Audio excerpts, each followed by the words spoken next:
Okay students, अब देखो बच्चों, पहले दो क्वेश्चंस हमने डिस्कस कर लिए, ठीक है। अब हम बढ़ते हैं थर्ड क्वेश्चन की ओर। थर्ड क्वेश्चन बहुत ही सिंपल दिया हुआ है, देखो, व्हाट इज मेनिंजेस, ठीक है। ये क्वेश्चन बहुत बार पेपर में आ चुका है, ठीक है। अच्छे से प्रिपेयर करना, ये बार भी आ सकता है, ठीक है। हम मोस्ट एक्सपेक्टेड क्वेश्चंस देख रहे हैं बच्चों 2024 के लिए। और आपने देखा होगा कि हमने पहले दो टॉपिक पे कुछ क्वेश्चंस बनाए हैं। थर्ड क्वेश्चंस में पहले जूलॉजी का सेक्शन पूरा कर लेता हूँ, ठीक है। फिर आपको मैं दैट इज बॉटनी का सेक्शन दूंगा, और उसके बाद हम लोग प्रीवियस ईयर क्वेश्चन पे जो है, ओके, उसे हम सॉल्व करेंगे, ठीक है। जितने एमसीक्यूज है उतने एमसीक्यूज को प्रिपेयर करेंगे, जितने 1 मार्क्स के क्वेश्चन है उतने 1 मार्क्स के क्वेश्चन को प्रिपेयर करेंगे, ठीक है। तो बहुत इंपॉर्टेंट क्वेश्चन सेक्शन है, ठीक है। इन सारे सेशंस को आप अच्छे से पढ़ लेना, अच्छे से देख लेना, आपको एग्जाम में बहुत फायदा होगा, ठीक है। देखो बच्चों, what is mean by meninges. Meninges हम किसे कहते हैं? Meninges are nothing but these are three connective tissue membrane that cover the brain and spinal cord. Brain और स्पाइनल कॉर्ड को तीन मेम्ब्रेन होते हैं जो कवर कर लेते हैं, ठीक है।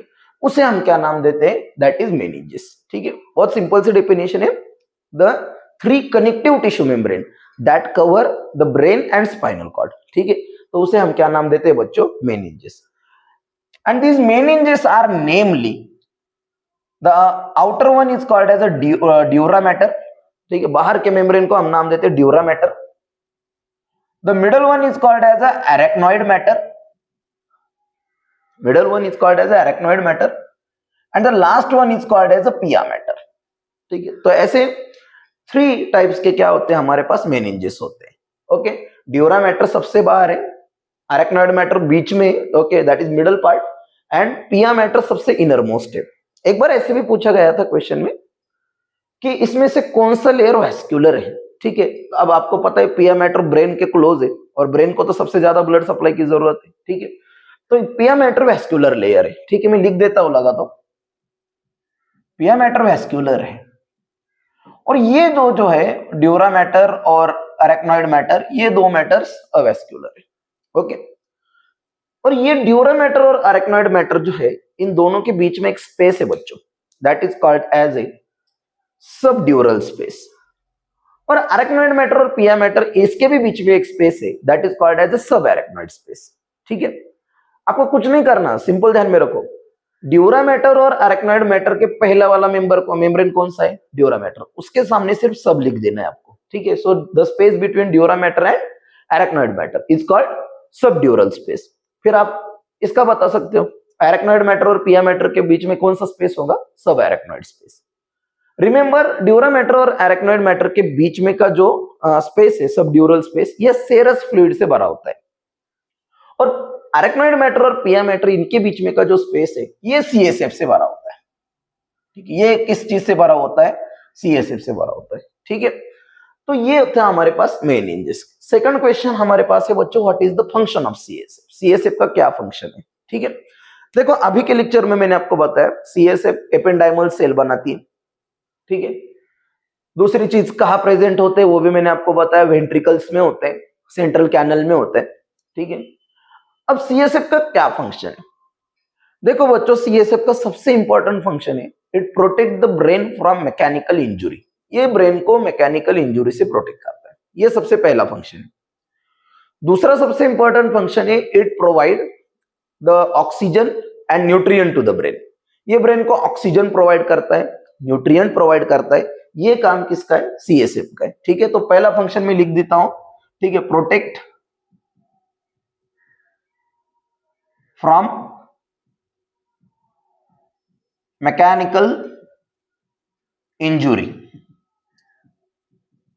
ठीक है। दूसरा function, second function, provide nutrient and oxygen. ये न्यूट्रिएंट प्रोवाइड करेगा, ऑक्सीजन प्रोवाइड करेगा to the brain, okay. Third function सबसे इंपॉर्टेंट है, it maintain the pressure inside the cranium. Skull के अंदर का प्रेशर मेंटेन करेगा, ठीक है। ये भी काम किसका है बच्चों? सीएसएफ का है। CSF protect the brain from desiccation. CSF brain को डेसिकेशन में नहीं जाने देगा, मतलब डिहाइड्रेशन कंडीशन में नहीं जाने देगा, ठीक है। तो ये सारे फंक्शंस कौन प्रोवाइड करता है हमें? सीएसएफ, ओके, तो सेरेब्रोस्पाइनल फ्लूइड के फंक्शंस को ध्यान में रखना बच्चों, 2 मार्क्स में आएंगे, 4 फंक्शन लिखने हमें। Protect the brain from mechanical injury, पहला function. Provide nutrient and oxygen to the brain, second function. Third function मैंने आपको बताया, maintain the pressure inside the cranium, skull के अंदर का प्रेशर मेंटेन करेगा। और फोर्थ फंक्शन मैंने आपको बताया सीएसएफ का, कि सीएसएफ जो होता है it protect the brain from desiccation, ठीक है, डिहाइड्रेशन से बचाएगा, ठीक है। नाउ ये क्वेश्चन आप कर लो, प्रॉपर्टीज ऑफ नर्व फाइबर, बहुत इंपॉर्टेंट है ये क्वेश्चन, पेपर में आएगा, जरूर आएगा, ठीक है।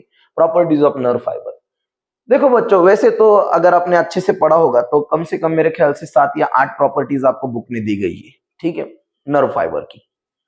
तो उसमें एक प्रॉपर्टी आपने पढ़ी होगी एक्साइटेशन, फिर पढ़ा होगा आपने कंडक्शन, फिर पढ़ा होगा आपने स्टिम्युलस, ठीक है, फिर एक लॉ भी आया होगा ऑल और नन लॉ, समेशन इफेक्ट आपने पढ़ा होगा, देन क्या नाम था उसका, वेलोसिटी आपने पढ़ी होगी, ठीक है। तो ये सारे अब हमारे पास क्या है, these are the properties of nerve fibre, ठीक है। तो अगर हम स्टिमुलस की बात करें, अब बुक में अगर डेफिनेशन देखोगे तो ऐसा कुछ लिखा है कि इट इज अ डिटेक्टेबल और फिजिकल और केमिकल, ठीक है, change, okay, brought in a environment, external environment और internal environment that excite our nerves, okay. ऐसा कोई चेंज वो फिजिकल भी हो सकता है, वो केमिकल भी हो सकता है, ठीक है। तो ऐसा कोई चेंज जो हमारे नर्व फाइबर्स को एक्साइट कर सके, ठीक है, तो उसे हम क्या नाम देंगे, स्टिमुलस। जैसे कि मैं आपको पढ़ा रहा हूं, अब ये बात आपके ब्रेन तक पहुंच रही है, तो ये भी एक टाइप का क्या है बच्चों, स्टिमुलस, ठीक है। अब ये स्टिमुलस की कुछ बात उसमें दी गई है। जैसे पहला पार्ट क्या दिया है, अगर हम कोई स्टिमुलस दे और हमारे न्यूरॉन्स एक्साइटेड स्टेज में पहुंच जाए, ठीक है, तो इसका मतलब क्या है कि वो स्टिमुलस को हमने नाम देंगे थ्रेशोल्ड स्टिमुलस, ठीक है। मतलब कम से कम इतना तो स्टिमुलस हो कि जिससे हमारी न्यूरॉन एक्साइटेड स्टेज में चली जाए, उसे हम क्या नाम देंगे, दैट इज थ्रेशोल्ड स्टिमुलस। अगर उससे कम होगा तो हम उसे नाम देंगे सब लिमिनल स्टिमुलस, और अगर उससे ऊपर होगा तो हम उसे नाम देंगे सुप्रालिमिनल स्टिमुलस, ठीक है। तो ये पहली प्रॉपर्टी आप लिख लेना, स्टिमुलस। सेकंड प्रॉपर्टी मैंने अभी आपको बताई, दैट इज एक्साइटेशन। एक्साइटेशन क्या है, अगर आपने पढ़ा होगा कि जब हमें कोई भी स्टिमुलस नहीं मिल रहा, उस वक्त हमारी जो न्यूरॉन होती है, ठीक है, न्यूरॉन का जो मेम्ब्रेन होता है वो एक पोलराइज मेम्ब्रेन है, ठीक है, और उसका एक मेम्ब्रेन पोटेंशियल फिक्स है, दैट इज -70 मिलीवोल्ट, ठीक है। अब होता क्या है, जनरली जब हमारी सेल्स को, न्यूरॉन्स को कोई भी स्टिमुलस नहीं मिला तो अंदर की ओर आपने देखा होगा निगेटिव चार्जेस का पार्ट होता है, और बाहर की ओर आपने देखा होगा पॉजिटिव चार्जेस का पार्ट होता है, ठीक है। अब होता क्या है, that is resting potential condition है। इसका मतलब अभी तक हमारे न्यूरॉन ने कोई स्टिमुलस को नहीं दिया, ठीक है। अब क्या होगा, अगर स्टिमुलस मिल जाए तो ये जो पोलैरिटी थी, ओके, अंदर की ओर निगेटिव चार्ज न्यूरॉन्स के और बाहर की ओर पॉजिटिव चार्ज, ये शिफ्ट हो जाती है, अंदर पॉजिटिव चार्ज बन जाते, बाहर निगेटिव चार्ज बन जाते। इसे ही हम क्या नाम देते हैं बच्चों, that is called as a excitation. अगर न्यूरॉन्स का मेम्ब्रेन पोटेंशियल चेंज होता है तो इसका हम क्या नाम देंगे, that is called as a excitation, ठीक है। तो सेकंड प्रॉपर्टी ध्यान में रखना, एक्साइटेशन। अब थर्ड प्रॉपर्टी के बारे में अगर हम बात करें, तो अगर न्यूरॉन ने क्या लिया है, स्टिमुलस को लिया है, तो उसका कन्वर्जन वो इंपल्स में करेगा, और इंपल्स को क्या करेगा, वो कैरी करेगा, ओके। अगर आप सिंपल से बात सोचो, अगर मुझे फोन आया है, कॉल आया है, तो मेरे कान पर वो आवाज गई, मेरे ब्रेन तक वो आवाज गई, अब मेरा ब्रेन मुझे सिग्नल देगा, ठीक है। तो इसका मतलब वो मैसेज तो हमारे ब्रेन तक गया, ओके। सो इसका मतलब ये स्टिमुलस जो है वो कंडक्ट हुआ, मतलब ये न्यूरॉन पहली स्टिमुलस मिलने के बाद एक्साइटेड होगी, एक्साइटेशन प्रॉपर्टी दिखाएगी, और फिर क्या दिखाएगी, कंडक्शन प्रॉपर्टी दिखाएगी। और फिर एक लॉ दिया हुआ है आपको, ऑल और नन लॉ। इसका मतलब क्या है, अगर न्यूरॉन को स्टिमुलस मिलता है तो through out the length, okay, जो न्यूरॉन की होगी वो उसे कैरी करेगी। अगर स्टिमुलस मिला और अगर इंपल्स में कन्वर्जन हुआ तो वो उसे कैरी करना है, मतलब करना है, ठीक है। एक तो न्यूरॉन इंपल्स को कैरी करेंगे एट ऑल, या बिल्कुल भी नहीं करेगी, ठीक है। तो ऐसे कंडीशन को हम क्या नाम देते हैं, दैट इज ऑल और नन लॉ। उसके बाद एक इफेक्ट आपने पढ़ा है बच्चों, समेशन इफेक्ट। अब आप बोलोगे समेशन इफेक्ट क्या है सर, अभी मैंने आपको बताया कि एक थ्रेशोल्ड स्टिमुलस का कंसेप्ट होता है, मतलब कम से कम हमें इतना तो स्टिमुलस देना होगा कि हमारी न्यूरॉन्स एक्साइटेड स्टेज में चली जाए। लेकिन क्या होगा अगर हम स्टिमुलस को सबलिमिनल टाइप में दे दे? सबलिमिनल मतलब वीक स्टिमुलस दे दे। स्टिमुलस हम दे तो रहे हैं, ठीक है, लेकिन वो असर नहीं कर रहा, मतलब न्यूरॉन्स को एक्साइटेड नहीं कर पा रहा, तो क्या वो एंड तक असर नहीं करेगा? नहीं, ऐसा नहीं है। अगर हम वीक स्टिमुलस को बार बार देंगे, ठीक है, तो वो न्यूरॉन क्या होगी? एक्साइटेड स्टेज में चली जाएगी। इसे ही हम क्या नाम देते हैं? समेशन। ठीक है, ध्यान में रखना बच्चों। देखो, पहली प्रॉपर्टी मैंने आपको स्टिमुलस बताई, फिर मैंने आपको एक्साइटेशन बताया, फिर मैंने आपको कंडक्शन बताया, ठीक है, और बाद में मैंने आपको ऑल और नन लॉ बताए, और पांचवी प्रॉपर्टी मैंने आपको समेशन बताई, ठीक है। बीच में एक प्रॉपर्टी आएंगी, दैट इज रिफ्रैक्टरी पीरियड। ये दो सक्सेसिव स्टिमुलस के बीच में का पीरियड होता है, ठीक है, उसे हम रिफ्रैक्टरी पीरियड बोलते हैं। ओके, और वेलोसिटी, ओके, वेलोसिटी ये भी आपको ध्यान में रखनी होगी। एक बात बता देता हूं मैं आपको कि माइलिन शीट जो होता है, ठीक है, माइलिन शीट, उसकी थिकनेस जितनी ज्यादा होती है बच्चों, उतनी वेलोसिटी, उतना फास्टली क्या कंडक्ट किया जाता है? इंपल्स को कंडक्ट किया जाता है। और आपको स्पीड देंगे वो, ओके, वेलोसिटी की वैल्यू देंगे कुछ तो 100 to 120 दी गई हुई, ओके, मीटर पर सेकंड, ओके, लेकिन ये किस में है? दैट इज मेडुलेटेड न्यूरॉन्स में। यहाँ पे ध्यान में रखना ये बात, ठीक है। अब अगला क्वेश्चन आपको दिया है बच्चों, what is synapse and what are the types of synapse? Synapse क्या है? सिनेप्स के टाइप्स कौन से हैं? बेसिकली आपको पता है सिनेप्स क्या है। अगर हमारे पैर में कोई भी चोट लग जाए, ठीक है, कोई भी चीज हमें लग जाए, तो उसका सिग्नल तो हमारे ब्रेन तक आता है। क्या सिर्फ एक ही न्यूरॉन है जो इतनी लंबी है और यहां तक हमारे ब्रेन तक सिग्नल लेके आ रही है? नहीं, न्यूरॉन्स जो है, हाँ ये सच है कि न्यूरॉन्स ह्यूमन बॉडी के लॉन्गेस्ट सेल, लेकिन उसका नेटवर्क है। और ये न्यूरॉन क्या करती है? ओके, अगर पहले न्यूरॉन की, मैं सिनेप्स के बारे में बता रहा हूं, सिनेप्स मतलब जंक्शन बिटवीन टू न्यूरॉन, दो न्यूरॉन एक दूसरे को जहां पर आपस में मिलते हैं उसे हम क्या नाम देते हैं? That is synapse, junction between two neuron. अगर ये पहली न्यूरॉन है, ओके, और ये उसके टिलोडेंड्रॉन है, telodendron last part, okay, axon terminal या टर्मिनल आर्बोराइजेशन, क्या नाम दिया है आपने? ओके, उस हिसाब से देखो। तो अगर पहले न्यूरॉन के क्या हो गए? दैट इज टिलोडेंड्रॉन, तो दूसरे न्यूरॉन के क्या होते हैं बच्चों? डेंड्राइट्स। ओके, इन दोनों में जो जंक्शन बनकर आता है उसे ही हम क्या नाम देते हैं? सिनेप्स। ओके, और इसका फंक्शन क्या है? एक न्यूरॉन से दूसरे न्यूरॉन तक क्या देना? मैसेज को देना। अगर ये इलेक्ट्रिकल करंट के फॉर्मेट में चला जाए तो हम इसे नाम देंगे इलेक्ट्रिकल सिनेप्स, लेकिन अगर एक न्यूरॉन से दूसरे न्यूरॉन में केमिकल चला जाए तो हम उसे क्या नाम देंगे? Chemical synapse. दोनों में क्या अंतर है?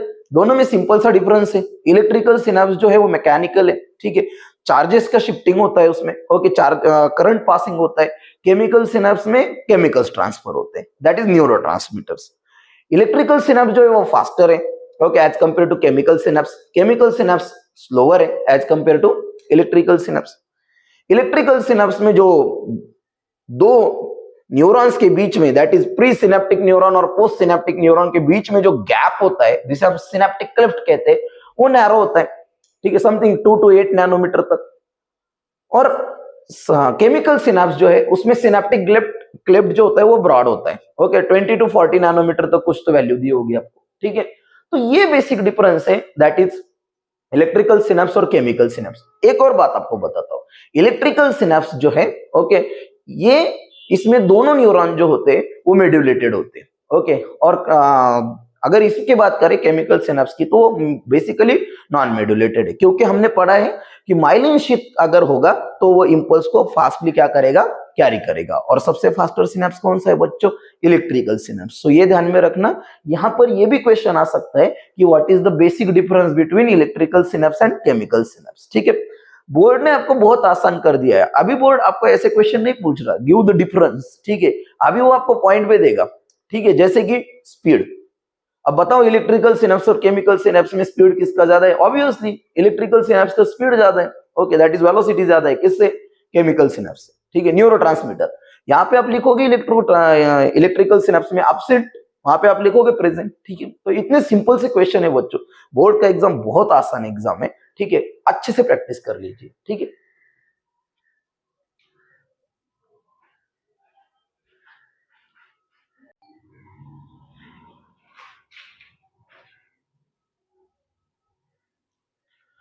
Hello students, welcome to Aira foundation.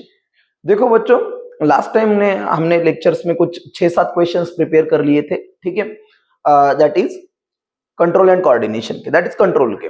आज हम कुछ और क्वेश्चंस देखेंगे 2 मार्क्स के लिए, ठीक है। तो देखो बच्चों, पहला क्वेश्चन आपको दिया है, define red nucleus. Red nucleus क्या है एंड गिव इट्स फंक्शन, और उसका फंक्शन क्या है, ठीक है। बहुत आसान सा क्वेश्चन है, ठीक है, रेड न्यूक्लियस और उसका फंक्शन। देखो जनरली क्या है, अगर आप हमारा हाइपोथैलेमस देखोगे, ठीक है, हाइपोथैलेमस या मिड ब्रेन, इन दोनों में जनरली तो आपको पता है ग्रे मैटर भी है, व्हाइट मैटर भी है। ऊपर का जो पार्ट है वो ग्रे कलर का है, नीचे का पार्ट जो है ब्रेन का वो व्हाइट कलर का है, ठीक है।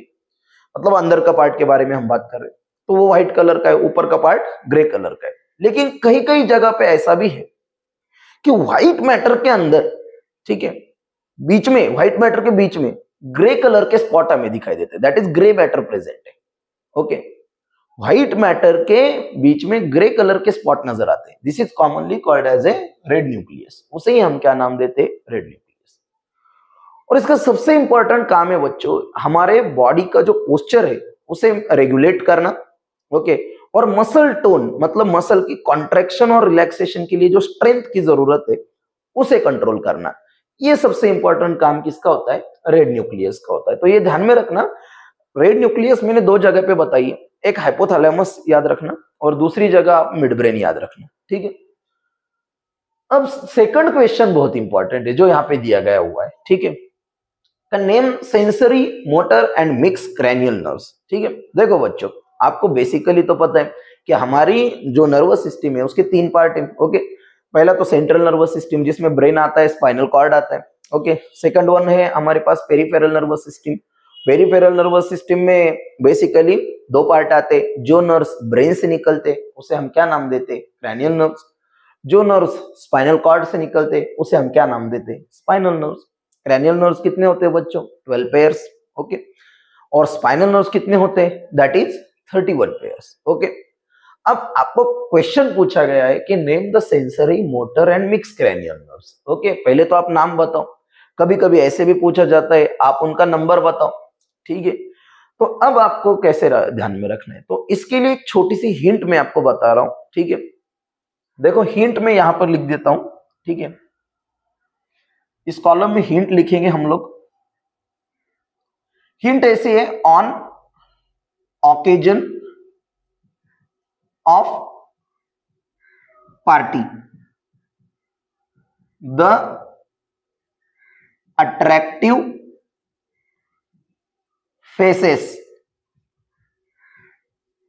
आर गर्ल्स, VSH, ठीक है।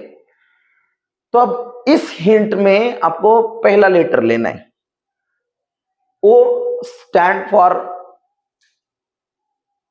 olfactory, second O stand for optic, third O stand for oculomotor, fourth one P stand for pathetic, T stand for trigeminal, A stand for abducens, F stand for facial, A stand for auditory, G stand for glossopharyngeal, V stand for vagus, S stand for spinal accessory and H stand for hypoglossal, ठीक है। तो ये hint आपको याद रखनी है बच्चों, ठीक है। अब आपको इसका सीक्वेंस याद रखना होगा, ठीक है। सीक्वेंस वेरी इंपॉर्टेंट है क्योंकि आपको नंबरिंग ही याद रखनी है, ठीक है। अब इसमें छोटे छोटे कुछ क्वेश्चंस में आपको बताता हूँ, ठीक है, कुछ पार्ट में आपको बताता हूँ। कभी कभी हमसे पूछा जाता है कि इसमें सबसे लॉन्गेस्ट क्रैनियल नर्व बताइए, तो ये ध्यान में रखना बच्चों कि वैगस जो है ये हमारी सबसे लॉन्गेस्ट क्रैनियल नर्व है, लॉन्गेस्ट क्रैनियल नर्व, ठीक है। उसके बाद तुम आपको पूछेंगे लार्जेस्ट क्रैनियल नर्व बताओ, तो लार्जेस्ट क्रैनियल नर्व क्या बताओगे आप, दैट इज पैथेटिक। पैथेटिक को हम दूसरा एक नाम दे देंगे बच्चों, पैथेटिक का मतलब है उसे एक और नाम दे देंगे ट्राइजेमिनल, ठीक है। देन नेक्स्ट आपको पूछा जाएगा which is the shortest cranial nerve, shortest cranial nerve बताइए, तो आपको नाम याद रखना है एब्ड्यूसेंस, ठीक है, क्या नाम आएगा, एब्ड्यूसेंस। ओके, तो ये चीजें आप ध्यान में रखना regarding to the cranial nerves. हाँ, अब आपको क्या पूछा गया है, इसमें से सेंसरी नर्व बताइए, मोटर बताइए और मिक्स क्रैनियल नर्व बताइए। देखो मैं आपको सेंसरी पहले बताता हूँ। मैंने पहले का नाम क्या बताया, ऑल्फैक्टरी। ऑल्फैक्टरी मतलब क्या, स्मेल। स्मेल कौन करेगा, नोज। नोज क्या है, सेंस ऑर्गन, तो ऑल्फैक्टरी आ जाएगा सेंसरी क्रैनियल नर्व में। ऑप्टिक, ऑप्टिक का मतलब क्या, आईज, विजन। ओके, तो ये क्या आएगा, दैट इज सेंस ऑर्गन। तो यहाँ पे भी कौन सी नर्व होगी, सेंसरी। ओके, तो मैं यहाँ पे लिख देता हूं आपको, ठीक है, ये पार्ट हम बाद में लिखेंगे, स्पाइनल नर्व। हाँ, तो देखो सेंसरी न्यूरॉन के बारे में हम लिख रहे हैं, तो फर्स्ट क्रैनियल नर्व तो हो गई फर्स्ट, ये सेकंड एक लिखेंगे। ओके, अब ऑक्यूलोमोटर, ठीक है, उसका नाम ही खुद बता रहा है, ओके, कि ये मोटर टाइप की न्यूरॉन है, तो थर्ड वाली ऑक्यूलोमोटर आ गई, ठीक है। देन पैथेटिक, ओके, क्या आएंगे, पैथेटिक। देन ट्राइजेमिनल, सॉरी यहाँ पे पैथेटिक ही, सॉरी ट्राइजेमिनल ही largest cranial nerve, trigeminal. Then A stand for abducens, F stand for facial, okay. A stand for auditory. अब ऑडिटरी का क्या मतलब है बच्चों, ऑडिटरी का मतलब है हियरिंग, हियरिंग मतलब ear, ear is the sense organ. तो पहली, दूसरी और आठवीं, ठीक है, ये सेंसरी क्रैनियल नर्व है। Third, fourth, sixth, 11th and 12th, ये क्या है बच्चों, मोटर क्रैनियल नर्व है, ठीक है। Third, that is this oculomotor. Fourth, this is pathetic. Okay. Then sixth, that is abducens. Then 11th, that is spinal accessory. And 12th, that is hypoglossal. Okay. तो ये motor. अब जो बचे वो सब कौन है, मिक्स। अब जो नंबर यहाँ पे नहीं है वो दे दो आप, ठीक है, जैसे कि 5 नहीं है, ओके, 5 दे दिया। देन 7 है क्या, यहाँ पे नहीं है, ओके, सो 7 दे दिया। 9 है क्या बच्चों, नहीं है, 9 दे दिया। और 10th नहीं है, 10th दे दिया, ठीक है।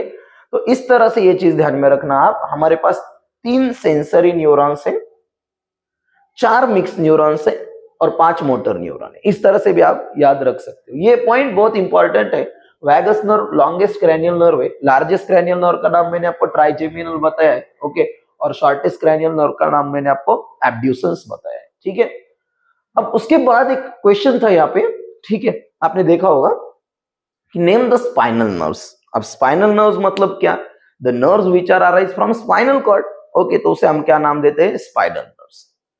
अब कितने स्पाइनल नर्व्स है बच्चों, 31 पेयर्स। अगर आपको उसका फॉर्मूला लिखना है तो वो भी मैं लिख देता हूं, ठीक है, स्पाइनल नर्व्स का फॉर्मूला, स्पाइनल नर्व्स, ये ध्यान में रखना है, ये छोटी छोटी बातें हैं लेकिन क्वेश्चन पेपर में बहुत इंपॉर्टेंट मायने रखती है, ठीक है।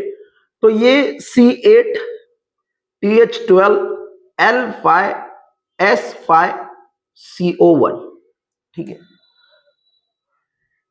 आप देखना, C मतलब सर्वाइकल, तो हमारे पास 8 पेयर सर्वाइकल नर्व्स है, स्पाइनल नर्व जो नेक रीजन में, 12 हमारे पास थोरेसिक चेस्ट रीजन में, 5 लंबर स्पाइनल नर्व्स है, 5 सैक्रल स्पाइनल नर्व्स है, और केवल एक ही हमारे पास कॉकिजियल मतलब कॉकिक्स रीजन में, ओके, जैसे हम मंकी बोन या टेल बोन भी कहते हैं, तो वहां पे एक स्पाइनल नर्व्स है, ठीक है। तो ऐसे हमारे पास टोटल कितने स्पाइनल नर्व्स है, 31 पेयर्स, ओके। और नाम क्या है उनके, पहला है दैट इज रामस डॉर्सालिस, दूसरा है बच्चों रामस वेंट्रालिस, और तीसरा है बच्चों हमारे पास रामस कम्युनिकन्स। नाम ही खुद बता रहे हैं, रामस डॉर्सालिस मतलब डॉर्सल साइड की ओर जाएगी, ठीक है, वर्टिब्रल कॉलम से निकलेंगी, इंटरवर्टिब्रल फोरामेन से निकलेगी और कहा जाएगी, दैट इज डॉर्सल साइड पे जाएगी। अब वेंट्रल साइड पे जो आएंगी उसे हम क्या नाम देंगे, रामस वेंट्रालिस। ये चीज ध्यान में रखना, रामस वेंट्रालिस ये 3 स्पाइनल नर्व में से सबसे बड़ी लार्जेस्ट स्पाइनल नर्व है, ठीक है। और सबसे छोटी स्पाइनल नर्व जो है वो रामस कम्युनिकन्स है, कम्युनिकन्स, ओके, दैट इज कम्युनिकेशन। अब ये किसके साथ कम्युनिकेशन कर रही है, ये कम्युनिकेट कर रही है with the what we called autonomous nervous system. तो ऐसा क्वेश्चन नीट के लिए एक बार आया था, ओके, कि कौन सी नर्व, स्पाइनल नर्व या कौन सी नर्व सेंट्रल नर्वस सिस्टम को ऑटोनॉमस नर्वस सिस्टम से जोड़ती है, तो उसका आंसर क्या दोगे आप? That is a ramus communicans. Okay, क्योंकि वो है तो सेंट्रल नर्वस सिस्टम की, लेकिन वो कम्युनिकेट किसके साथ कर रही है?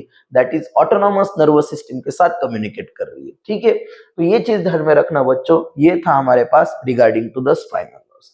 और लास्ट एक क्वेश्चन कर लेते हैं, that is give the function of Broca's area. Okay, Broca's area जिसे आपने दूसरा नाम दिया होगा मोटर स्पीच एरिया। देखो बच्चों, आपने सेरेब्रम को पढ़ा है, सेरेब्रम में आपने कुछ लोब्स को पढ़ा है, जैसे फ्रंटल लोब्स है, पैराइटल लोब है, टेम्पोरल लोब है, ऑसिपिटल लोब है।